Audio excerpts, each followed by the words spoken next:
Welcome to this week in the world of wrestling.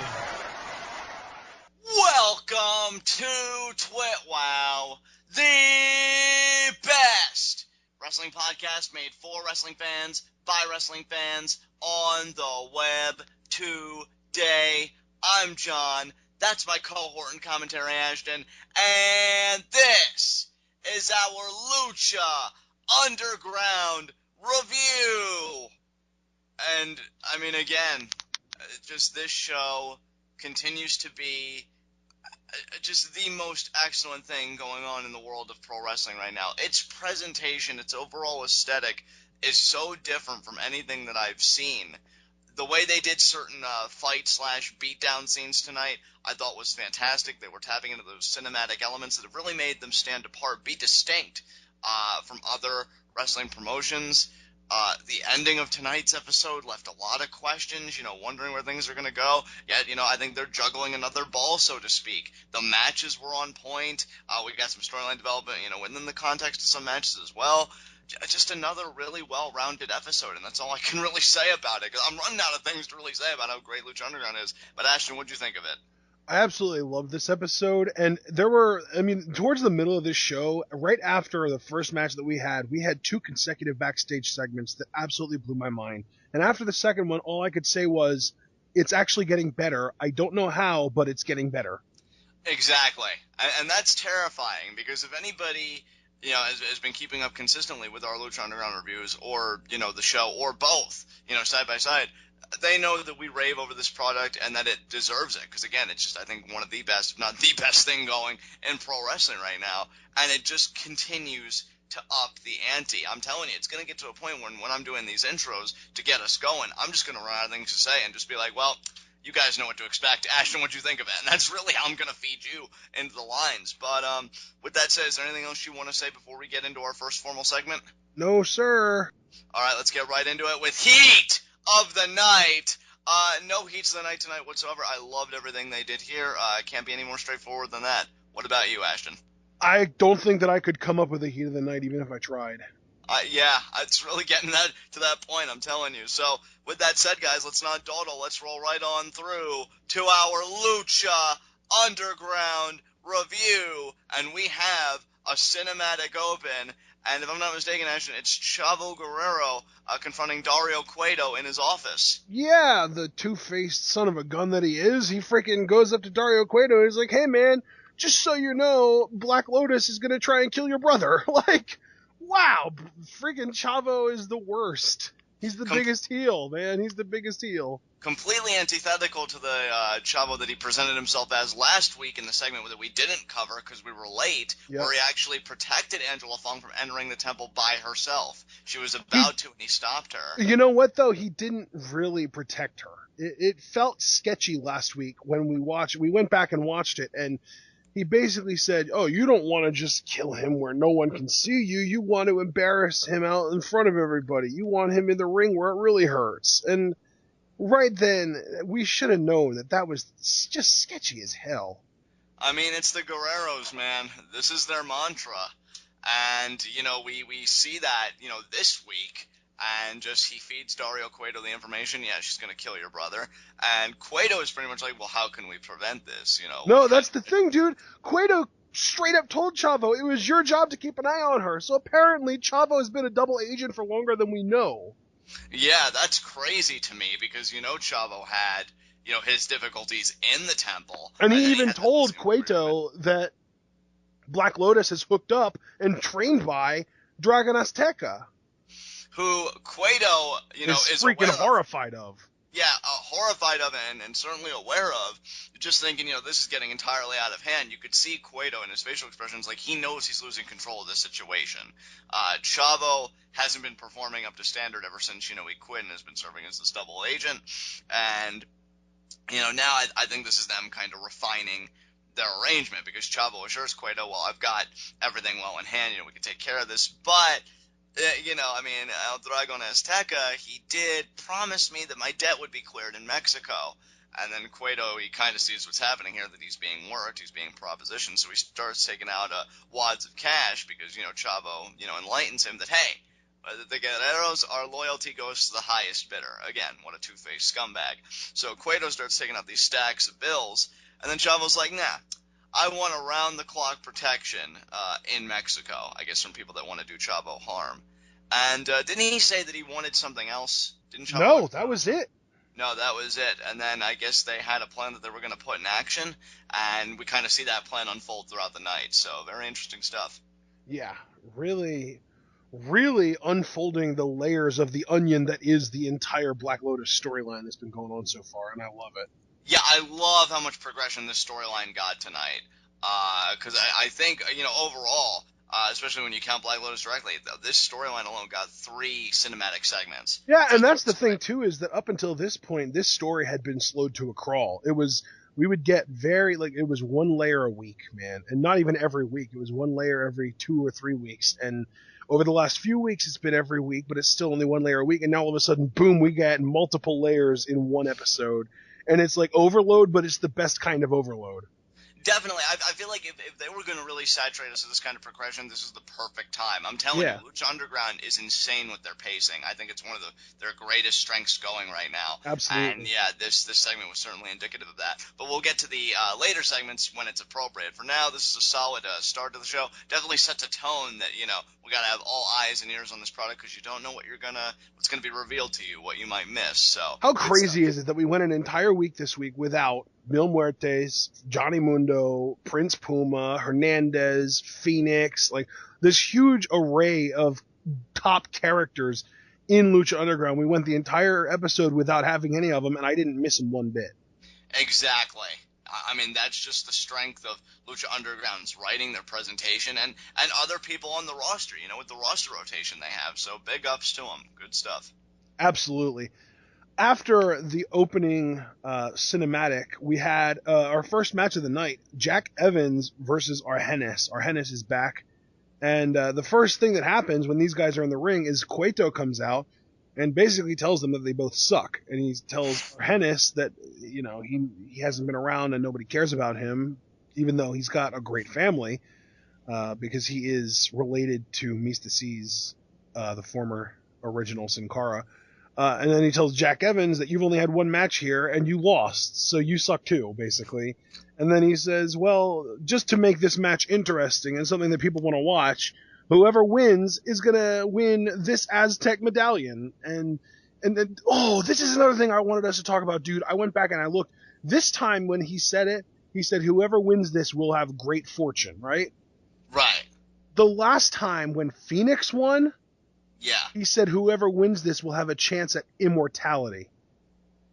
Oh, so I could see the story with Phoenix. Immortality is obvious because he's staring down Mil Muertes, a guy that wants to kill him and put him in the ground. Well, that's the thing, though. If you think about it, if Phoenix won and it was if each of the 7 medallions have different sort of powers or things that they grant, and Phoenix got the one that gives you immortality, as if he wasn't immortal enough, being the man with 1,000 lives, you've got to expect him to come back from the quote-unquote dead after the death match with Mil Muertes.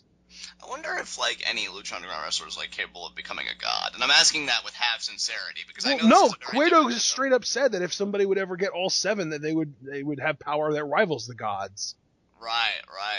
So Phoenix, yeah, I mean he's got a great medallion to start, and then the winner of this, which we'll get to in a few moments, you figure great fortune, whether that be in terms of a losing streak and maybe opportunities and this and that could be a great way of getting a lower after this match. Honestly, dude, after this match, I was expecting the winner to end up being DelAvar Daivari's third partner, just because him being able to kind of dish out the money at will. Yeah. But I guess that when they say great fortune, they're talking even more than what Daivari is working with. I could see the winner of this one, which, I mean, let's talk about this match. First of all, I just wanted to say, when Quato was cutting that promo, I actually kind of thought of you, Ashton, a little bit when he's making this match entertaining for people to watch, because I know we've had conversations in the past that sometimes wrestling for wrestling's sake just really isn't enough to grip people. Yeah. And I love that, again, they added a little bit of incentive. And here's the thing, you know what? The crazy thing is they didn't even need to add that incentive, just because I think Arhennis is great. I think he's one of the more underrated guys in this company, and I freaking love Jack Evans. So. Oh, yeah, definitely. I mean, you know how I feel about Jack Evans ever since his debut. Yeah. These guys tore it up really fun opener, great back and forth, great energy. And you know what? I think the right person went over here. Jack Evans ultimately does get the win after a very unique backslide. Not just a backslide, a bridging backslide. Yeah, I've never seen anything like that before, dude. It was crazy. Yeah. And how do you kick out of that? That's my question. I don't know how you do it. And I am looking forward to seeing the first person in Lucha Underground kick out of that combination because it looks impossible.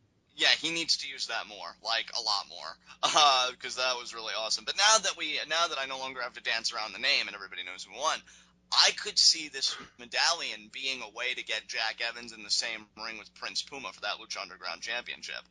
Because when you're talking about fortune, I mean, what prize is richer right now than the Lucha Underground title? I mean, that's kind of the perception. That's a good point. Yep. So that's what I'm saying. Like this particular medallion, and maybe all the medallions when they're assembled together. What I'm trying to say is, I think it's a great kind of device to promote maybe lower or like mid card guys into that upper echelon, getting them in the ring with the likes of the Pumas or, you know, whoever the big dog happens to be at the time. So yeah, I mean, if this kind of fortune would be like Jack Evans wishing for a Lucha Underground Championship opportunity, it'd be a perfect route to get him and Puma in the ring together, and then it writes itself. I mean, those two guys would kill it in there. Are you kidding me? So, yeah, I mean, who knows? When they say fortune, I mean, that's where my mind instantly goes. So, I think the future's looking quite bright for Jack Evans. Absolutely. So, as you said, he did win with that amazing bridging backslide pinning attempt. That was just bonkers. But then we had a backstage segment where DelAvar Daivari kind of meets up with Big Ryck, and he's like, "Hey man, we got that trios championship tonight. You know, I'm a big fan of gold, and I'm always looking for more of it. So we're going against the trios champions for the titles tonight, and we just need to find a third partner." And Big Ryck was like, "Well, we could just get my cousin, the Mack." And the Mack comes up, and he's like, "Yeah, man, I'm in." But then Cage shows up, and he says that he should be the third man. And Daivari's just like, "Well, yeah, but what makes you the better choice?" And Cage is just like, this, and he whips the Mack's ass. Yeah, he beats him down something fierce. And again, this is where Lucha Underground plays to its greatest strength with those cinematic elements, because this isn't just like, oh, let's just show it like any other locker room kind of brawl or beatdown segment like you'd see in WWE or TNA. No, it's shown like a legit fight scene out of a movie. Like we've got camera angles, we've got freaking slow motion, we've got special effects with the lockers falling down. It was amazing. I really want to take this time to extend my gratitude and my appreciation to like the production team, you know, whoever works the cameras and just that whole thing, because I think they are, you know, at least for me thus far, so underappreciated, because I love the work that is done here. Just it's such great presentation, and I think Lucha Underground gets that. It's like anybody can do a beatdown.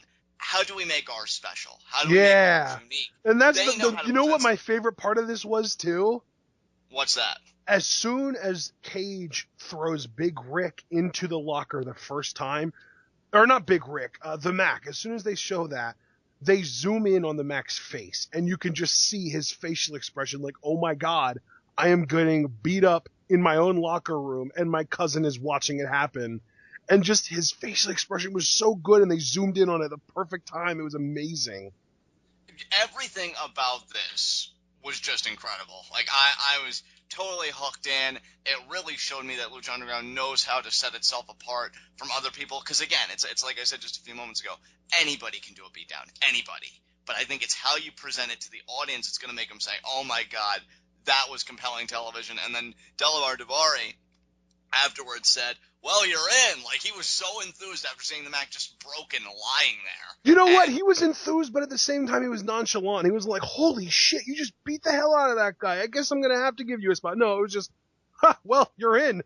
Yeah, I love it.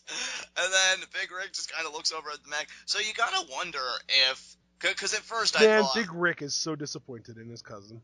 I think he's disappointed in his cousin, but I'm also wondering if maybe it's somewhat of a battle of conscience, or if he's just pure by the numbers, yeah, I could go where the money is. Because again, like, I can never make the assumption that Lucha Underground is telling one narrative. Maybe Big Ryck is following the money now, but when does money, you know, when does your pride come before the money? I mean, yeah, that's kind of the thing, though, is that you've got to assume that there is sort of a an internal struggle where, like, he didn't want to see that. And you could even tell because during the fight, or during the beatdown, it wasn't really a two-sided fight at all, but during the beatdown, Big Ryck did want to help. He did. But Daivari held him back and he said, whoa, let's stay out of it. Let's leave them to do their business.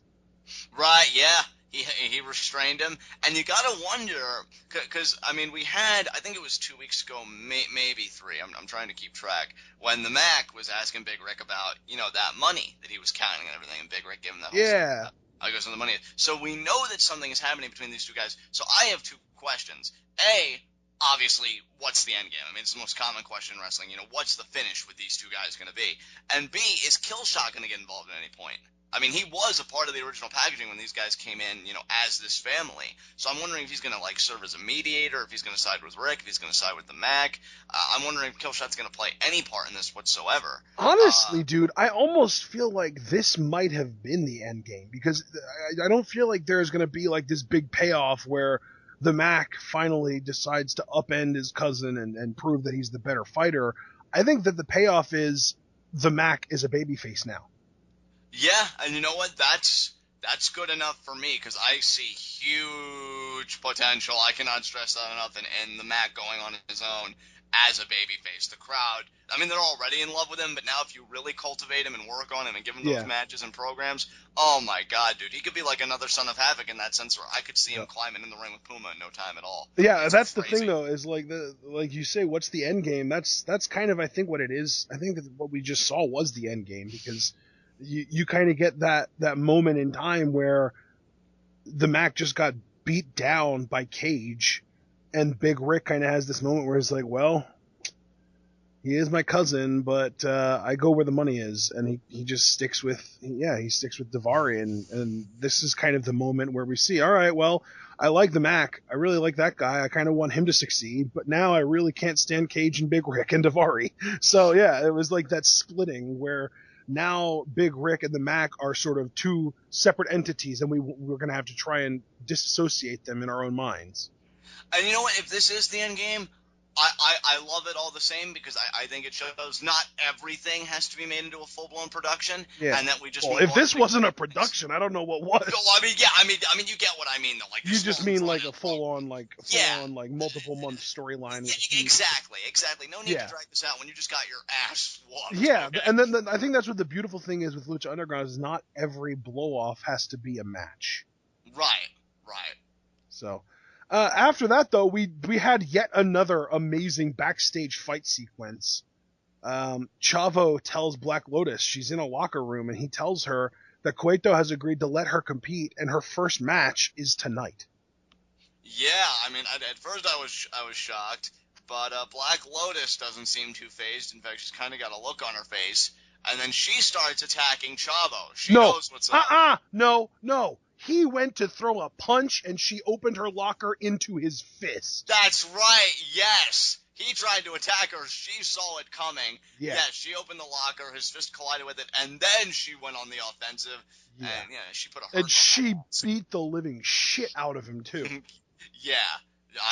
She pulled a Mike Tyson, man. She threw 6 punches in 3 seconds, except it might have been like 3 times that. Exactly. She threw 18 punches in 12 or 9 seconds. Like, that was ridiculous. Yeah, man. I love how Lucha Underground treats its female characters. It's so good. Because, she's putting the hurting on Chavo. And then Chavo calls for help. I think he even says Bale, like, by his name to come in. And he comes in. I don't know if it was like a kendo stick or a bat or whatever, but he tries to put a hurting on Black Lotus. She stops him too, and she's taken on both Bale and I think Mr. Cisco was the other survivor, right? Or because Cortez was fed to Matanza, right? Or no, was that Mr. Cisco? Bale was fed to Matanza, dude. It was Cortez and Cisco that lived. Oh, Cortez and Cisco that lived. So yeah, it was the original 2 crew members that lived. Oh, okay. So, she's taking them both out, and then Chavo comes up behind, though, with a shot, and that's what takes her out, and then they produce handcuffs, I guess, to restrain her. Yep. So, the numbers game catches up to Black Lotus, but, man, she showed that she could really hold her own.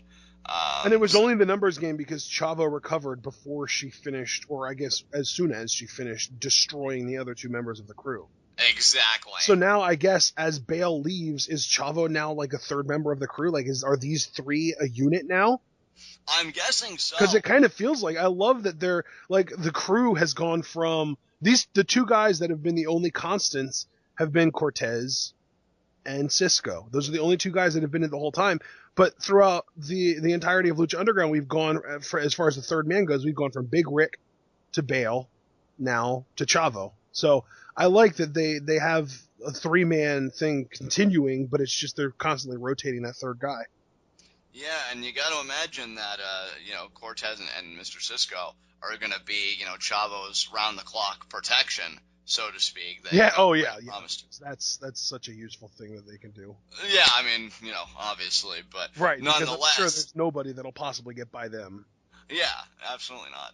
So just as long as you don't bring Son of Havoc and Angelico around, they'll be fine. Yeah, absolutely. They're kryptonite. But although I shouldn't say that because they actually beat those guys just in a 2-on-2 tag team match to earn the Trios Championship match that they got. Which means Ivelisse is the real problem here. But yeah, I really enjoyed this segment. She did win the ladder match for him, didn't she? She did. She did. All right. Well, man, this backstage, these two consecutive backstage segments were so good. And it was after this one that I said, oh my God, it's getting better. I don't know how, but it's getting better. And yeah, like when Black Lotus, dude, I cannot wait to see this chick in the ring because the way that she whipped Chavo's ass blows my mind. I want to see her do that to somebody in the ring where everyone can see it. Absolutely. Without question. I wonder if she's going to bring that, like, borderline, like, kung fu style into the ring. That would be so great. I mean, hell, like, the El Rey Network where they're hosted, like, they show, like, a lot of movies of that style. Like, they had a Kung Fu Fury marathon recently, so she kind of, like, fits that whole vibe, that whole packaging. Like, if she wanted to bring that kind of stuff, I'd totally buy it. Yeah, for sure. All right, guys. Well, up next, we had our second match of the night. DelAvar Daivari, Big Ryck, and Cage versus Ivelisse, Angelico, and Son of Havoc for the Trios Championships. Now, early on, Angelico actually gets a pretty substantial advantage over Cage. He's got him staggered, he gets him down to one knee, and he's getting ready to go off the ropes to do something, but Son of Havoc blindly tags him, and they both end up getting taken out because Cage recovers and then hits a double lariat. So, yeah, that was kind of the story early on in this match. It was Angelico and Son of Havoc, blind tags, not getting along, giving themselves disadvantages where they had advantages. Let me ask you something, Ashton. Sure. Are you over it? Because I heard you say, like, someone like the first tag that Son of Havoc stole from Angelico, you were like, really? I think you were kind of surprised this is still going on. Do you think it's kind of wearing out its rope, or do you? I think it's one of those things where when you have moments like Angelico selling out as like that, the selling out that he's been doing from the top of Dario Cueto's office, sacrificing his body to try and save the other two teammates, you would think that they would start to at least start trusting him a little bit more. Right. Like, at this point, Angelico should be the bonding point. Like, even if Ivelisse and Son of Havoc don't trust each other, they should still both trust Angelico because he has put his body on the line twice now so that they could retain those titles, and they have literally no reason to believe that he'll do anything but good for them. I gotta say, I'm actually more intrigued about where this relationship will go when they lose the titles. Because right now it's the only thing binding them together. But you gotta wonder, are they just gonna go their separate ways and that's it? Or, what's gonna happen with these three when they finally do fall and lose those tag titles? But I don't know, man. We might get a nice little series of triple threat matches. Maybe. I mean, maybe all three of them will have their sights set on the Lucha Underground Championship. Never put anything past this show at all, so... I think if that does happen, Son of Havoc will be definitely the star of the group, I think. Oh, definitely. I mean, if it was up to me, it would be Angelico, but you cannot deny how over Son of Havoc is. No, you got to go with what the crowd wants, man. The crowd. Although, you know what? When they were coming out to the ring, Ivelisse was the one that was getting a chance. Yeah, Angelico may be last on the totem pole, my friend. I love him, too, and what he does in the ring. But, man, the crowd just eats Son of Havoc up, and they've really gotten behind Ivelisse, fighting through this injury and still... She's great, too, man, because, like, when Son of Havoc and Angelico were fighting for tags and being petty douches with each other, she was just like, okay, well, you guys are going to go and screw around and be boys, and I'm just going to go have a seat. And she goes out and she scoots one of the girls in the crowd aside and sits next to her, and she starts shouting at them, like, she's an actual crowd yelling what displeases her. Like, they start doing stuff and she's like, what are you doing? Go get him! And then, like, the other guy will go for a pin and be like, go save him! And it was awesome. She's just yelling from the sidelines like, well, if you're not going to tag me, I'm just going to become an observer. So, yeah. Well, I think the one thing I love about Ivelisse, and I think it's definitely come to the forefront here because of her injury, she never really allows herself to fall into the background. And I think that's so important because I think oftentimes, a person can get injured and either they go home and they rest up and, you're out of the public spotlight, and that's always a risk, even if you are ridiculously over. How's the playing field going to change? How are things going to change when I come back? Or you do try and go to work, but maybe you just, you feel out of place. I feel like Ivelisse has done a very great job of staying relevant, of staying, an actual talking point within this team, of not just being in the background. I really have to commend her for that because it sucks when anybody gets injured, but she's handled it with the most poise and grace as anybody, possibly could. So my utmost respect to her. This match went as you'd pretty much expect. The heel team dominated for quite a bit. They capitalized on the dysfunction of the, strange bedfellows. The one spot that I really want to talk about, though, Big Ryck gets Angelico up in a vertical suplex and then tags Cage in and literally passes Angelico to Cage in the vertical suplex position, at which point Cage proceeds to do squats while holding Angelico up and then dropping him into a vertical suplex. Insanity. Yeah. Just complete and utter insanity. Like, these guys are such a natural team. It's amazing. Well, I was thinking to myself this morning, because I was just so excited that you and I were going to come together and do our Lucha Underground review, that, what's so great about this promotion is that it has something for everybody. Obviously it appeals to the Lucha Libre and the high flyers, but if you really are somebody that may have come from, like, the Attitude Era and you loved, like, your Kanes and your Undertakers that just took everything and, anything to just really put those guys down, that's kind of what the Cages and the Big Rycks and the Hernandezes and the Matanzas, good lord. Well, Mil Muertes is 100% the Lucha Underground version of Undertaker. Like, there's no doubt about that. He's already come back from the dead. Absolutely.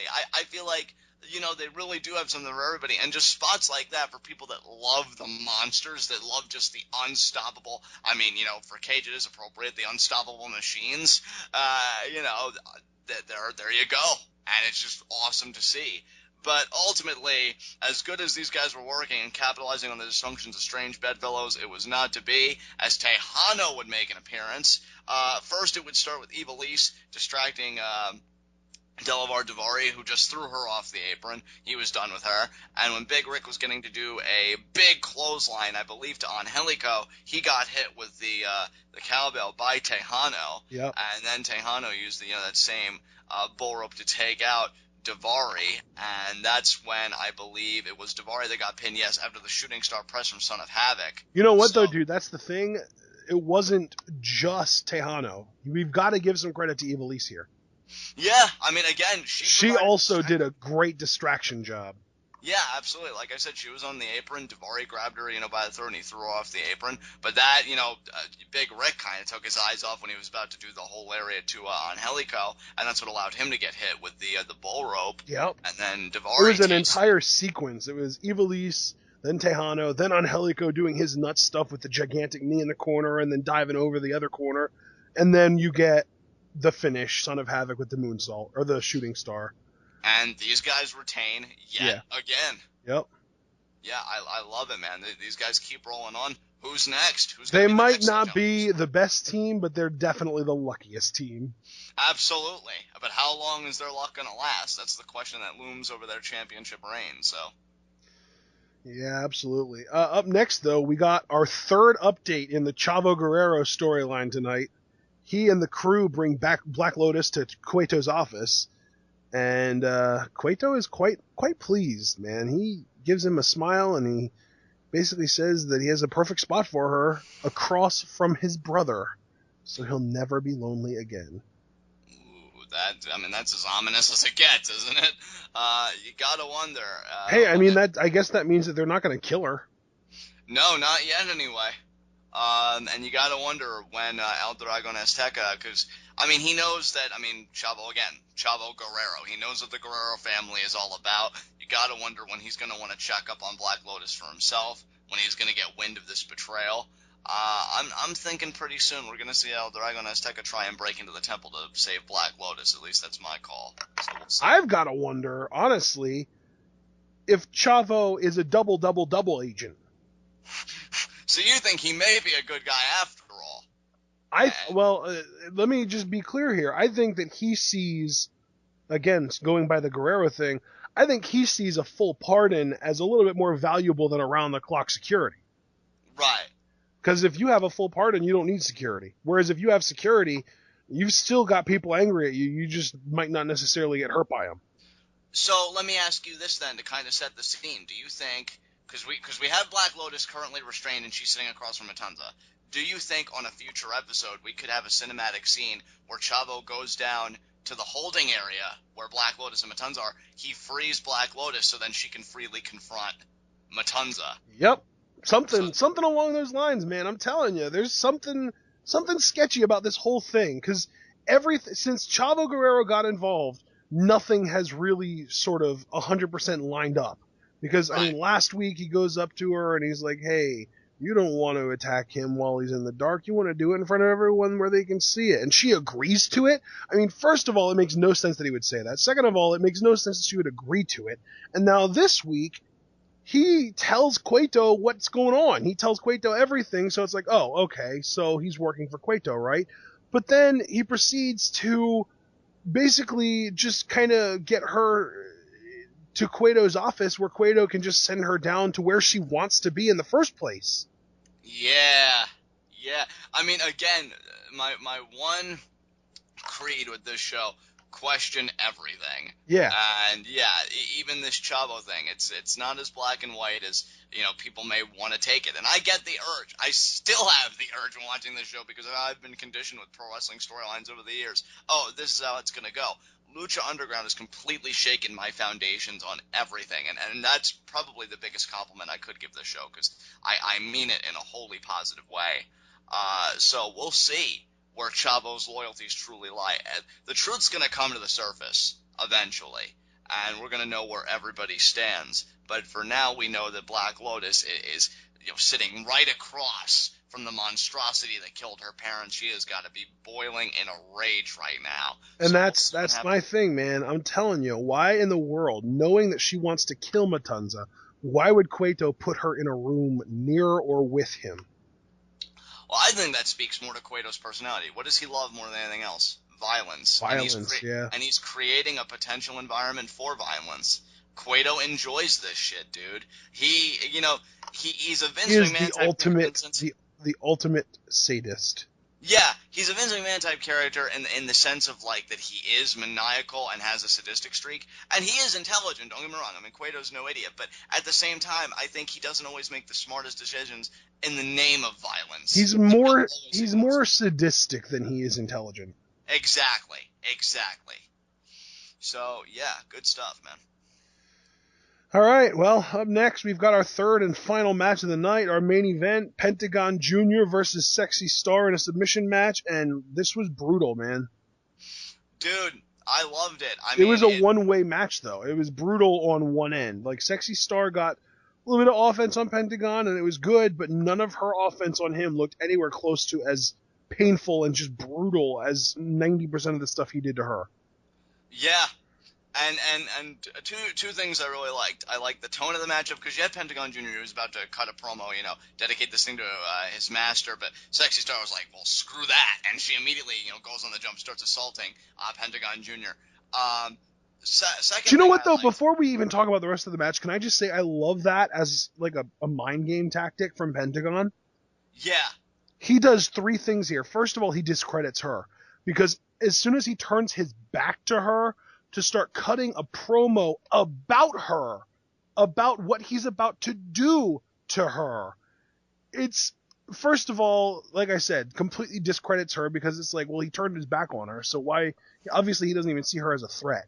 Second of all, it makes it look like he has something, he knows something that she doesn't. It's like he has something up his sleeve that she isn't expecting because it's he's got this sort of veil pulled over his eyes. And third of all, and I think most importantly, it's got to screw with her head, man.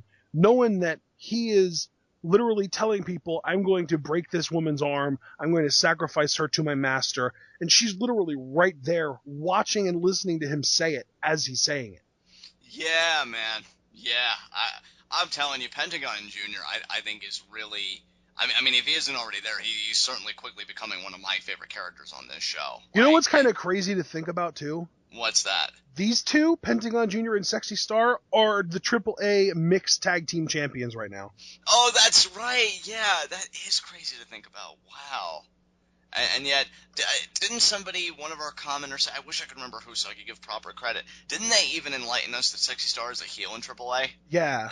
That is just insane to me. It's so weird to think about, too, because, like, she's painted as, like, this super, like, high-strung role model, you know, prissy good girl in Lucha Underground, and she's a heel in AAA.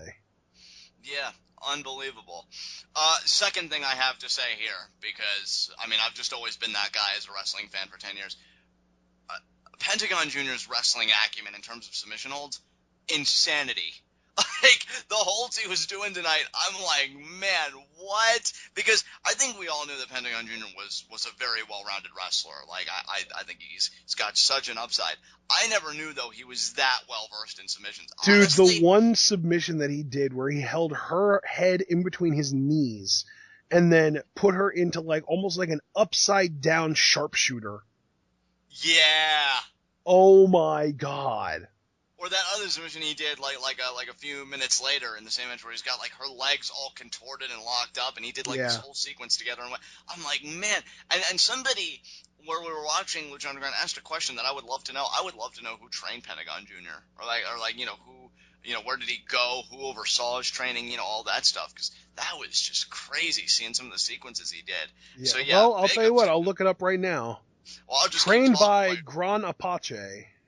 All right, well, I'm definitely going to be doing my own independent research later, you know, more into that. I'm going to go down that rabbit hole because, man, Pentagon Jr., I've always been impressed with him. I've never been like, oh, Pentagon Jr. sucks. Oh. But, I don't know if it would be, because when I say Gran Apache, that's how it would be pronounced in Spanish, but I don't know if, because it's like a really super, like almost think, who was that guy?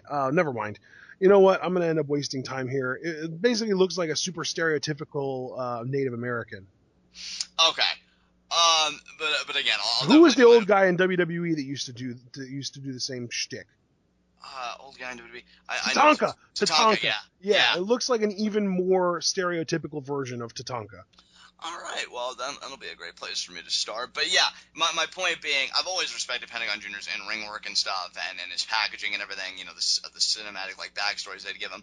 But this was like, wow, now I really want to see him in the ring with the likes of Prince Puma. And you know Prince Puma's great, too, when in this whole episode, I'm like, oh, I'd like to see him against Puma. Like, I just want to see Puma versus the world. Yeah, dude, that's crazy. You keep on coming up with guys to go against Puma. Meantime, I'm thinking who's going against Mil Muertes. I know, right? Crazy. But yeah, Pentagon Jr. really opened up my eyes in this match. And, Ashton, you know what? I want to start with you, because I know I usually take the helm for a lot of these. What'd you think of the finish? I'm curious what this means for Superfly. Yeah.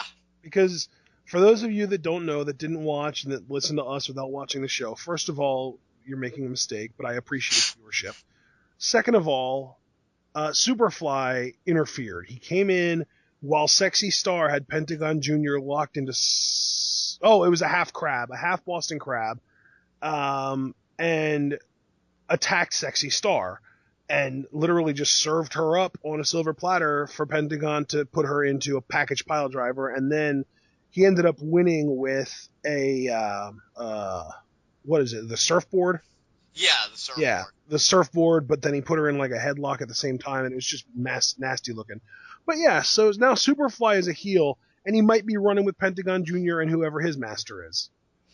And I'm sorry too, like this is the point in the show where John, of course, has to sound like a douchebag, but I kind of laughed a little bit when this is all going down. Not because Sexy Star got attacked, I actually like the Sexy Star character, but Superfly came into the ring. For anybody, that would be a red flag. And Sexy Star's actually like she's smiling, like Yeah, she's like, "Hey, Superfly, I'm doing it. I'm beating him. He's gonna tap soon. Look." Wait, what are you doing, Superfly? What are you doing? And then the heel turn. Yeah. And it's just like, sorry, like, I know. People could be like, well, she trusted him. She thought that he was reveling in a moment because Pentagon Jr., he's embarrassed them both. And I get that, but man, why wouldn't you just stay at ringside and like cheer on from there or sit in the audience? Dude? Here's my thing. The alternative is if he would have come out while Pentagon Jr. had Sexy Star in a submission, it would have made even less sense because then he would be attacking somebody who's already losing the match. Right. So it makes sense that he would come out to attack Sexy Star while she has an advantage. What I don't understand is why he kind of stood around and kind of let her sink in, like, oh, why are you in the ring? Are you okay? I'm winning, right? Why are you out here to help me? It's like, how long does it take for the gears to rotate from he's out here, but I'm winning. He doesn't need to help me to, oh crap, he's not here to help. Yeah. See, I don't really, like, again, my fault really isn't so much with Superfly, though I do agree with you about the lingering part. Again, it is Sexy Star. Like, you immediately just smile and think everything's all right. Like, no, girl, you need to, like, defend yourself. That's not good. That smile was so good, too, because she looked like she was just, like, so in ecstasy. And, like, it's like a little girl who just rode a bike for the first time while her dad was watching her, man. Like, I'm doing it, Daddy, I'm doing it, I'm really doing it. And he's just looking at her like, oh, you're about to really hate me.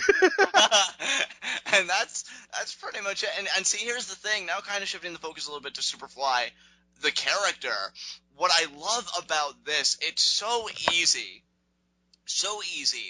to wipe the slate clean for Superfly this way, because when he was the babyface with the mask and everything, he never won a match. He never did anything notable. So actually, like, he bottomed out, which I think is what makes this transition all the more effective, because it's not like you have any kind of memorable history or anything like that to kind of change or alter or make people like kind of push aside when he was a babyface, because he did crap as a babyface. So now you have that. You have the idea that he lost his mask, which is a huge deal in the Mexican culture. Blame Sexy Star for it, obviously, because she was the one who beat him in the match, even though Quato forced them to do it. So, there's that whole thing. But still, he's got his director's ire somewhere. And now, this one segment, well, really it's set up two kind of storylines, but we're only talking about this one now. We're going to talk about the other in a second. And now we're going to see Superfly and I guess Sexy Star having this feud. And now it's just going to be a feud based on betrayal. All of Sexy Star's past feuds have been, oh, I'm doing this for my friends. It's about, vengeance, justice, whatever. And now this story is about, like, oh, one of those friends that I tried to, avenge, tried to protect, has betrayed me, and now I need to great protect job. You made him get unmasked, you jerk. Well, I mean, again, from Pentagon, but you get my point. She's been betrayed now, and now she's got to deal with that. So that's going to be a very interesting journey for all of us to take with Sexy. And I'm glad they went with this call, because I said on the last Lucha Underground TWitWoW, I felt like she needed to lose this match because, I think it's definitely going to put the sympathy. And now I feel like they've really maximized the sympathy, because you can't sympathize with the person anymore than when they're betrayed by someone they thought they were close to. Well, and that's another thing, too, is not only did she lose, but she didn't even lose clean. Exactly. She didn't lose in a way that made her look weaker. Absolutely not. No, they did a great job of protecting her here. I'm telling you, like, I just think she is, like, the premier kind of female, person, either her or Black Lotus. I mean, it really, I think. What about Ivelisse?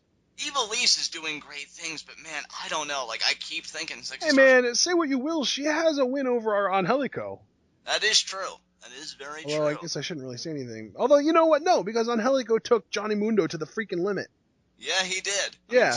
Still lost, but definitely did. So, in the grand stage of things, I think Ivelisse is sort of on a similar level to Sexy Star, and I don't think it's fair to put Black Lotus in that category yet just because she hasn't been in a match. Oh no! See, Black Lotus, I feel like, is in the character. She's like in the most compelling storyline right now. Right. Like, she's been doing Right. so. She's such a great character. Yeah. I don't know about performer, but character. Right. Oh my Well, I mean, God. if we're talking character, then there isn't a single female in Lucha Underground that isn't in that category, because Katrina also has an insanely compelling character because she's literally playing the puppet master with a puppet that could kill her. Yeah, I mean, women are amazing. Let's just put it down. It's No, place to be competing. let's be more specific. The way Lucha Underground portrays women is amazing. Yeah, definitely, very, very progressive. Yeah, I cannot wait to see what they do with cheerleader Melissa, man. It's going to be amazing. Oh man, dude, just keep adding them to the fray. Yeah. I love it. But now let's talk about what I'm a little wary about. Don't even act like you didn't love this, dude. Dude, I'm conflicted. The only reason I'm conflicted is because I don't want to lose him on commentary. The only reason I'm conflicted is because he's old as dirt. But anyway. Yeah, so are a bunch of other guys that have wrestled in Lucha Underground. Blue Demon Jr.'s 48, dude. Yeah, but at least he's in shape. Look, let's just get to what we're talking about here. So people that may be like, what the heck are these guys talking about? Pentagon Jr. looked like he was about to break Sexy's arm, which I honestly was very curious if Lucha Underground again was going to do it, push that envelope and really get Sexy like the ultimate sympathy. She's been betrayed and now her arm's broken. Like, my God, could you hit rock bottom any harder? Vampiro runs in, and he stops it. Now, the crowd, here's the thing, right? I could have all the reservations I want. That doesn't freaking matter because the crowd loved it. They ate it up. There were loud Vampiro chants throughout the temple. He looked like he was ready to go at it with Pentagon. Pentagon was just staring him down. Vampiro, though, was conflicted. He was kicking himself, but ultimately he left. Here's where it gets interesting. Stryker closes us out. And see, again, the two things I want to say about this. This is why I love Lucha Underground. If you're like somebody so conditioned by WWE or TNA or whatever, you would think that the final cinematic scene would be seeing Black Lotus, in the same room with Matanza, maybe making that eye contact, maybe you get a sound effect from Matanza, whatever. No, we're done with that. That's wrapped up. And I love that. I love that they give us just enough, but they still pull back when we really think like, oh, we want more and more and more now that we've established a certain pace. Instead, we get Vampiro in what looks like a bathroom looking in the mirror. And we've got some of his past lines over the course of several episodes of Lucha Underground on commentary. Like I've done bad things to good people. I know what it's like in there, this, that, and the other. And he's looking in the mirror. He's just got this look on his face. You know what, though, dude? Before we even go there, I think it's worth noting that the crowd was so behind him in the ring. That's what I'm saying. Like, I even said, dude, I don't know if you heard me. I said, how I feel about this right now doesn't matter because for the moment the temple was really behind Vampiro. But that's the thing, though, is that they were chanting his name and he was getting almost like PTSD from when he was a wrestler. Yeah. You could sense that, and it continued into the mirror segment. But, like, the idea that they're playing with his mind and it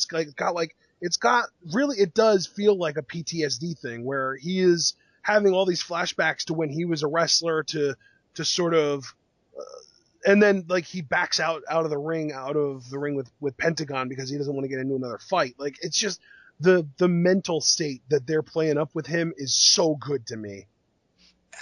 And see, like, that is the other side of the conflict, because my one side is he's so good at commentary. Like, I don't even mean any legitimate disrespect to Vampiro. I love the role that he's in. He's a great asset to Lucha Underground. I'm not trying to downplay that.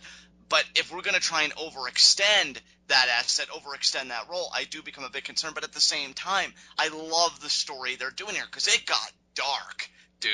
Because, like, he's looking in the mirror and he's banging his head against the glass and the glass is cracking. Now, I thought he was actually going to bust himself open. So did I. But he didn't. He just has this look on his face. And there's this camera effect where it's, like, all distorted and making those noises. Like, there's this inner conflict, this monster raging within him. And yeah, it's a really unique storyline to give him. I'm just so wary again that it's him. I know that older guys have competed in Lucha Underground, but I don't know. Is Vampiro in ring shape? Would he be able to go? Is the end game even a match? That's the thing. Like, maybe he won't even step in the ring and have an actual match. I don't know. I mean, you would have to kind of assume that maybe he would. But again, what have we said about Lucha Underground? Never assume anything. When you assume, I mean, quite literally makes an ass out of you and me. And Lucha Underground just stands there and laughs. So I'm going to hold judgment until this storyline progresses. But I do have my initial reservations about it simply because it is Vampiro and he's just so good at commentary. And I hope they're not overextending his value to other things that they may not be able to pull off. But then again, who the hell am I to question Lucha Underground? Things that they have pulled off already. So we'll see where this goes. Yeah. Man, I don't know. I think this has tons of potential. I don't think, obviously, here's my thing. Do I think that Vampiro is going to become a full-time in-ring worker? No, absolutely not. Do I think that he can be used in a way that progresses both his character and a storyline involving Pentagon Jr. in Lucha Underground? Absolutely. Are you kidding me?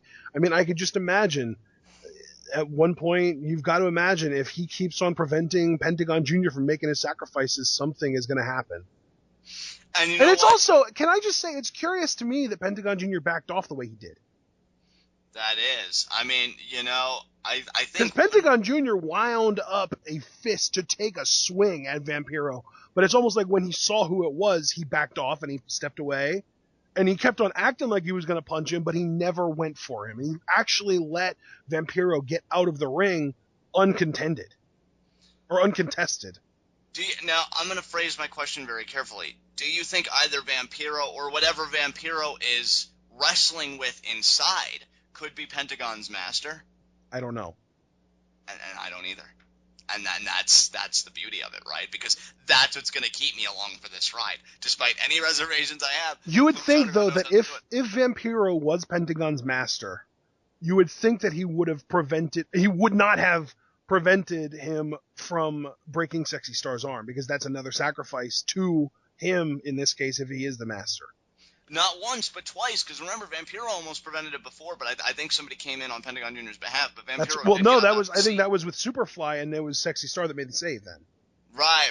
You know what? Yeah, I think you're right. But Vampiro did get out of his seat, though, and he was kind of looking around. Yeah. So they did that little tease before, and then there was nobody that was going to save Sexy Star tonight, so he had to get in there.